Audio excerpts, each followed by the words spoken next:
Oi amigos, tudo bem com vocês? Faz um tempo atrás, numa constelação, uma jovem consulente me falou que não tinha mãe. Havia muita dor nas suas palavras. A dor de ter sido traída, de ter sido deixada para trás na vida, absolutamente desprotegida. Mas, com certeza, muita dor. A mãe a tinha dado em adoção com 3 anos e nunca mais a viu. Agora, recentemente, um outro consulente, e dentro do relato breve da sua história, mencionou com naturalidade que a mãe morava em outro estado e que não tinha pai. Quando questionei, com muita tranquilidade falou que seus pais tinham se conhecido, tinham se apaixonado, e a mãe engravidou e que aquele que seria seu pai logo desapareceu e nunca mais se soube dele. Suas palavras eram pronunciadas com tranquilidade, mas podia-se sentir que por trás de cada uma delas havia mais. O interessante é que, nos dois casos, o tema que pretendiam constelar não se relacionava com a mãe que deu em adoção, nem com o pai que desapareceu. Os temas eram outros. Estas são situações recorrentes nas constelações familiares. O tema a constelar, na realidade, pode ser qualquer um, inclusive empresarial. No entanto, em geral, nos leva à necessidade de refazer vínculos de pertencimento e a contribuir com a reinclusão das figuras do pai e ou da mãe, que foram afastadas, recortadas da vida das pessoas como quem recorta uma foto na tentativa de esquecer a alguém, seja por amor ou desamor. Não são todos os casos, claro, mas sim uma boa maioria. Para constelações familiares, são assim de importantes as figuras do pai e a figura da mãe. A base da sociedade é a família.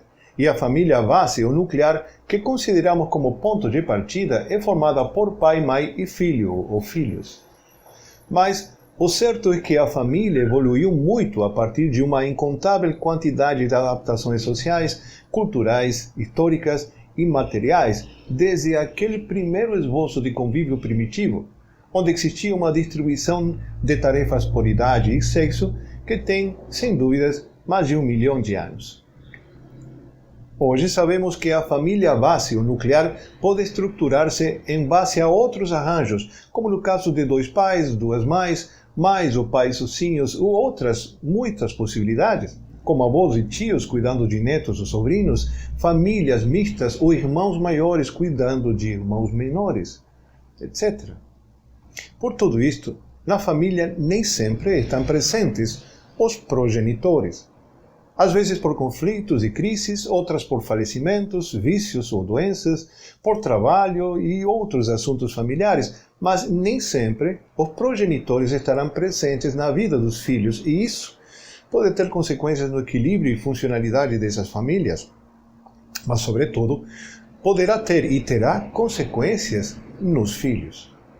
Mas veja bem, nada disto quer dizer que a família, fora dos padrões clássicos, seja inviável, pois a estrutura familiar é muito dinâmica e cambiante.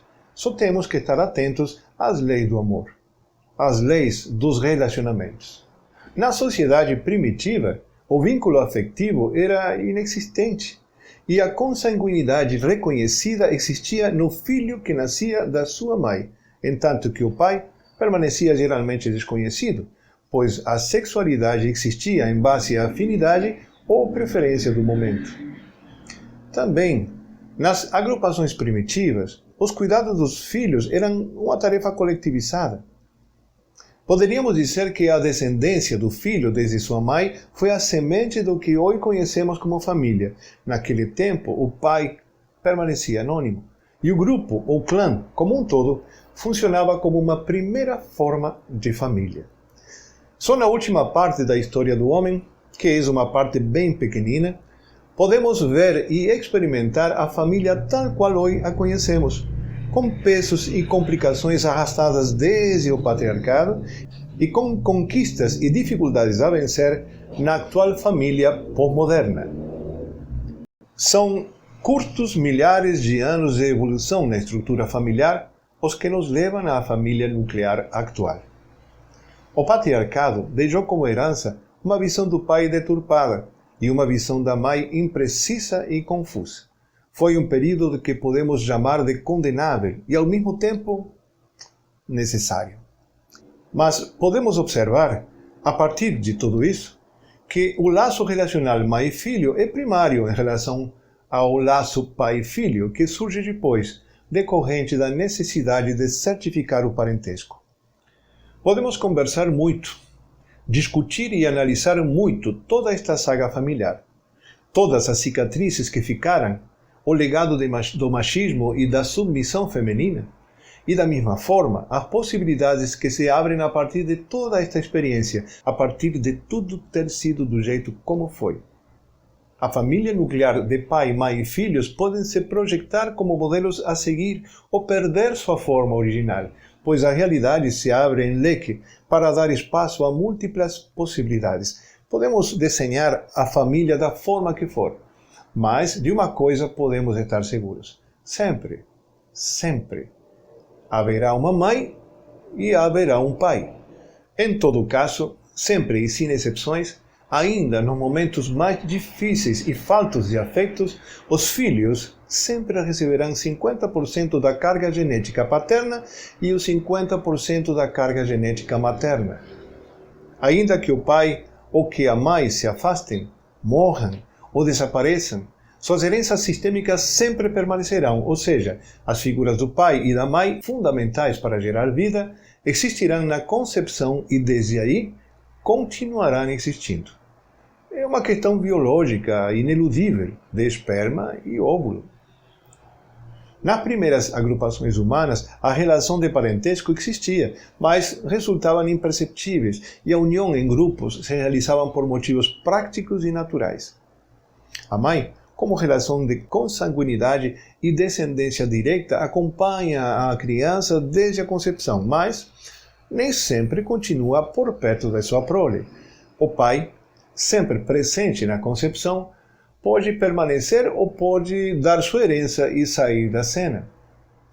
É evidente que o que hoje se espera é que a mãe permaneça junto ao filho, o amamente, e dentro de seu papel sistêmico seja um marco amoroso, cuidadoso e firme para a evolução do pequeno, assim como o pai, sempre por perto nas primeiras horas do nascimento de seu filho, permanecendo perto da mãe durante a gestação e após o parto, no seu papel de esposo e do pai, compartilhando todos os momentos e cuidados do filho recém-nascido. Hoje sabemos da importância dessas atitudes no crescimento harmonioso psicobiosocial do filho. O estudo antropológico destas questões, que falam da origem do que podemos chamar de família, é um tema vasto e que ainda se discute pela complexidade e multiplicidade de formas nas quais se estruturam seus diferentes arranjos. De todas as formas, para as constelações familiares, importa o que sucede nas famílias estabelecidas e suas consequências, e não como foi que chegaram a uma determinada formatação do lar. Para o constelador, o modelo base é a família clássica na sociedade onde se constele e não outra. Isso sim, tendo em conta que por trás de famílias de qualquer tipo, sejam básicas, substitutas, monoparentais, homoafetivas ou em base a qualquer outro padrão de relacionamento, sempre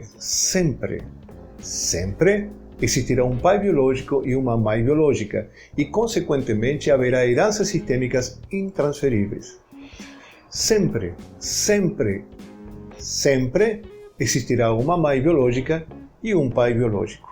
Por tudo isto, esta afirmação tem um valor de verdade universal. Sempre há uma mãe, sempre há um pai. Na negação desta afirmação, pisca escancarada a exclusão de um ou de ambos os progenitores. E, claro, a nossa própria exclusão, pois, se um deles não existe, nós também não existiremos. Um forte abraço a todos. Muita luz. Até!